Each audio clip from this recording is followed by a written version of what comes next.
Oi Resin Lover, bem-vinda ao meu canal Letícia Ensina. No vídeo de hoje nós vamos aprender como fazer uma caneta com troca de carga. Isso mesmo, aquela caneta que a cliente vai poder trocar o refil assim que acabar a tinta e continuar usando normalmente essa peça linda feita por você.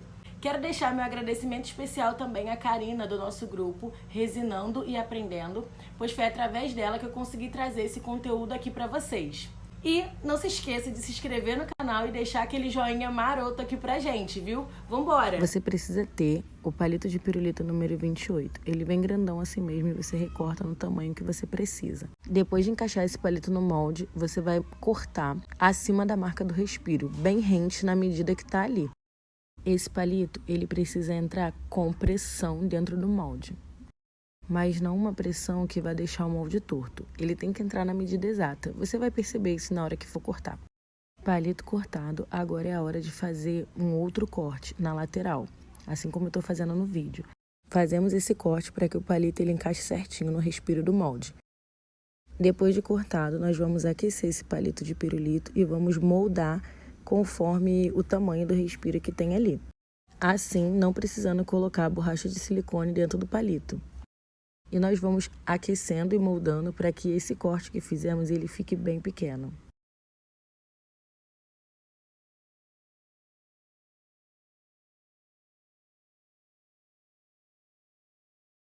Nós temos que aquecer e ir unindo as duas partes do corte.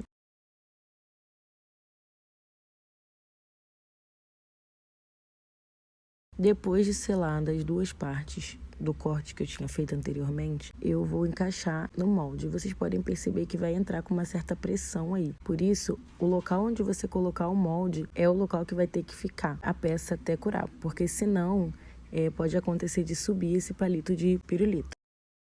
E eu fui encaixando aí. Primeiro eu coloquei o canudo na parte onde vai entrar a caneta e depois eu encaixei o respiro. Ficou meio tortinho, eu ajeitei, tudo certo. Aí eu falei, vou fazer duas, então botei mais uma caneta ali.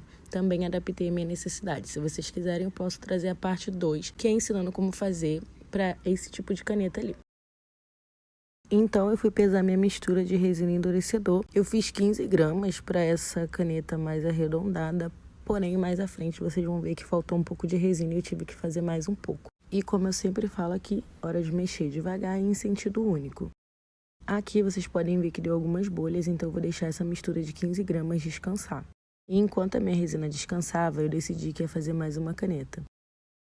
Cada caneta será feita num modelo, então para uma eu vou usar esse pigmento roxo opulento, que ele é da A.E. Candies, é um pigmento importado, e um glitterzinho roxo. Em outra caneta, vocês podem ver que eu estou usando esses óleos gregos que eu comprei em loja de biju. E junto a ela, um pigmento translúcido da Ohana.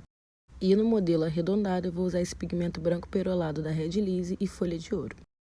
Esse truque eu já ensinei lá no meu perfil no Instagram, que é colocar álcool isopropílico para diluir o pigmento em pó, assim não criando pelotinhas. Mas lembrem-se, tem que ser pouco álcool isopropílico, pois se você colocar demais, pode acabar danificando a sua peça.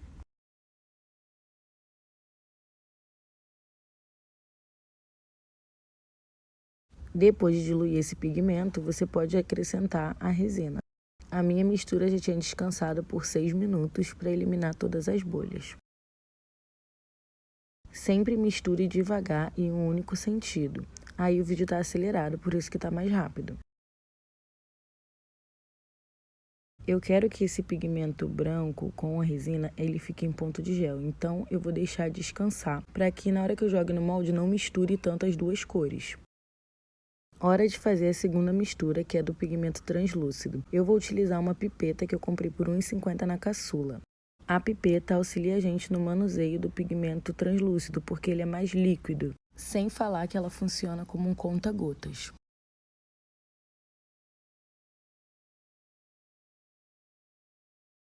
Eu coloquei apenas 4 gotinhas para ver se chegava no tom que eu queria. Aí eu estava tentando mostrar como funcionava a pipeta, porém eu não enquadrei a câmera certo e acabou que ficou assim. Depois de colocar o pigmento translúcido no copinho, eu acrescentei a resina. Novamente, hora de mexer, lembrando que você deve mexer devagar e somente num sentido. Depois de misturado, eu percebi que ainda não estava no tom que eu queria, então eu coloquei um pouco mais de pigmento translúcido. Acrescentei também um pouco mais de resina para atingir o tom que eu queria, porque não estava ficando de jeito nenhum. Ou ficava muito claro ou muito escuro. Então eu fui acrescentando a resina aos poucos para deixar no tom que eu queria. Hora de fazer a mistura da caneta que vai ser roxa. Novamente eu vou diluir esse pigmento em pó no álcool isopropílico.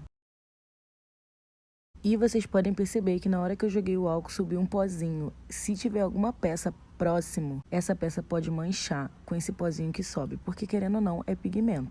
Por isso, sempre que for diluir os pigmentos em pó, coloque o álcool primeiro ou acrescente ele pela lateral do copinho. O processo de diluição é o mesmo que eu ensinei no começo do vídeo. Novamente, pigmento diluído e eu vou acrescentar a minha mistura de resina e endurecedor. Eu vou repetir os mesmos passos que eu fiz no início do vídeo. Misturar devagar, sempre em um único sentido. Aí vocês podem perceber que a viscosidade da resina está baixa e ela está bem líquida. Depois de feita todas as misturas e deixado descansar por um tempo onde eu conseguisse obter o ponto de gel, é a hora de colocar a resina no molde. Coloque devagar e com cuidado para que não dê bolhas. Você pode apertar a ponta do molde devagar para que qualquer bolha que esteja ali suba. Ao fazer caneta de duas cores, intercale entre as cores que você deseja utilizar. Com a resina em ponto de gel, as cores não irão se misturar tanto quanto iriam se misturar caso a resina estivesse líquida. Aqui vocês podem perceber que faltou um pouco de resina e depois eu tive que fazer mais mistura, como eu havia falado lá no começo do vídeo. Em momento nenhum eu tirei os moldes do local onde eu havia colocado no início, pois essa movimentação poderia tirar o palito do lugar, deixando ele cheio de resina por dentro ou fazendo ele flutuar. Aqui eu comecei colocando a resina transparente, onde tinha as miçangas do olho grego. Nas pontas eu vou utilizar o azul, e eu fui colocando bem devagar também para não dar bolhas. Como a minha resina ela já estava em ponto de gel, as duas cores não se misturaram tanto, assim não foram invadindo uma área da outra. Novamente, eu apertei a ponta do molde para que eliminasse qualquer bolha que pudesse estar ali.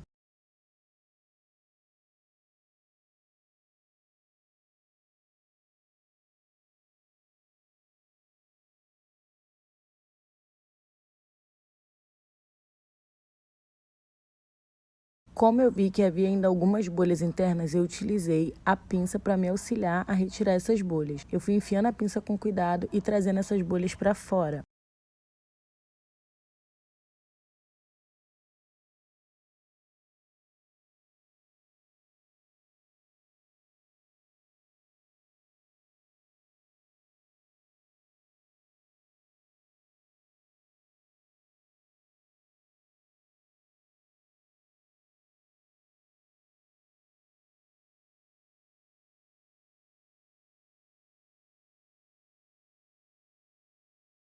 A caneta quadrada eu fiz com pigmento roxo e um glitter que era um mix de várias cores.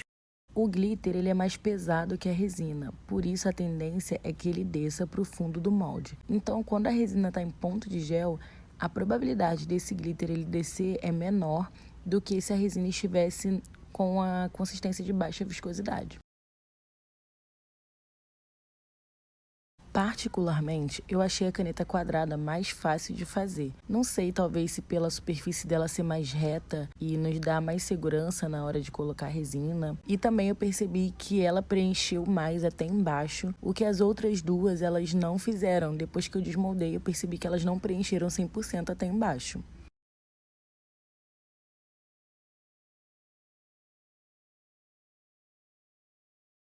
Novamente, eu usei a pinça para me auxiliar a retirar as bolhas.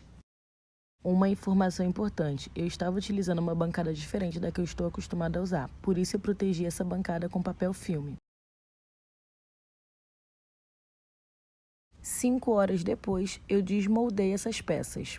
Eu havia deixado 5 horas na estufa, então elas não estão 100% duras, por isso eu estou utilizando luvas para desmoldar, para que não marque a peça. Eu uso a estufa para acelerar o processo de endurecimento das peças para que elas fiquem o menos possível dentro do molde. A resina é um produto químico, então quanto mais tempo ela ficar dentro daquele molde, menor vai ser a vida útil dele. Mas você não pode deixar horas seguidas na estufa. O ideal é que a sua estufa ela tenha um timer que ligue e desligue de vez em quando automaticamente.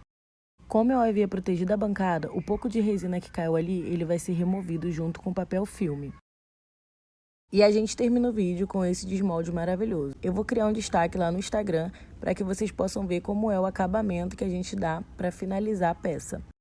E se você chegou até aqui, não se esqueça de se inscrever no canal, deixar o seu like e um comentário aqui embaixo.